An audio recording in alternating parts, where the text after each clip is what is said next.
صلى الله على نبينا محمد وعلى آله وصحبه أجمعين. Imam al-Bukhari ele citou no livro do Adhan, o chamamento para a oração. Ele disse, um hadith de Abdullah ibn Umar, dizia que quando os muçulmanos chegaram em Medina, eles se reuniram e se preocupavam ou procuravam saber o horário da oração.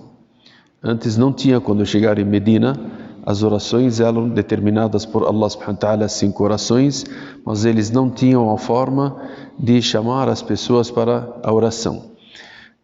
E eles se reuniram e procuravam saber o horário da oração. Então cada um dos sahaba procurava saber, deu a oração ou não, e muitos deles perdiam a oração devido a essa questão de não saber se entrou o horário ou não. E não tinham adhan, ou não tinham chamamento, o anúncio para a oração. E um dia se reuniram para opinar sobre isso. Eles não queriam perder a oração. Cada pessoa estava no seu trabalho, na sua casa, na rua, e eles não tinham os relógios que nós temos hoje, os horários.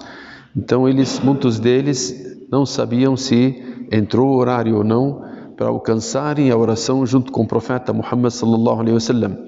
Então um dia eles se reuniram para opinar sobre isso. O que fazer para que as pessoas saibam que entrou o horário da oração? Alguns deles disseram, usem o sino como os cristãos fazem. E outros opinaram em usar a trombeta como os judeus.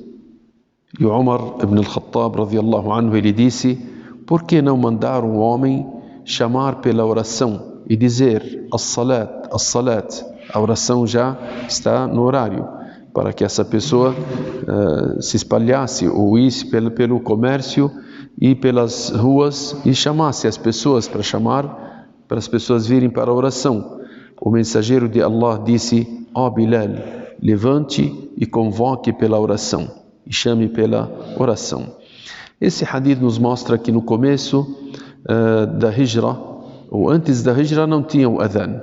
O profeta Muhammad sallallahu ele foi ordenado a ele as práticas das 5 orações, mas não tinha o adhan ainda. No primeiro ano da Hijra, e dizem que foi no segundo ano da Hijra, tem alguns ulama que disseram que foi no primeiro ano, outros disseram que foi no segundo ano, que teve essa reunião das pessoas. E o Abdullah ibn Zayd, um dos companheiros do profeta Muhammad sallallahu ele teve no sonho o adhan que nós sabemos de hoje, as palavras do adhan. E ele veio correr até o profeta Muhammad sallallahu para dizer a ele sobre o sonho dele, sobre o adhan. E o Umar ibn al-Khattab, ele viu o mesmo sonho também e veio até o profeta Muhammad sallallahu para contar também o seu sonho. E o Abdullah ibn Zayd, ele foi primeiro até o profeta Muhammad e disse para ele, ó mensageiro de Allah, hoje eu sonhei um sonho, e ele contou, um sonho longo, que uma pessoa disse para ele, por que vocês não falam Allahu Akbar, as palavras do adhan? E o profeta Muhammad sallallahu disse para ele, levante e ensine essas palavras para o Bilal, porque ele tem uma voz mais alta e mais bonita para o chamamento da oração. Antes de chegar o Umar, o Bilal, ele levantou para fazer o chamamento, e o Umar, ele chegou naquele momento e disse, ó mensageiro de Allah, essas palavras, as exatas palavras, eu vi também no meu sonho.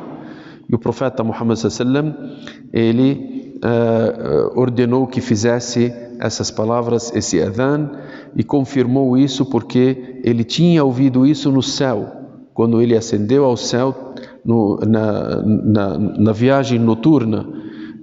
O profeta Muhammad sallallahu tinha ouvido do anjo Gabriel as mesmas palavras.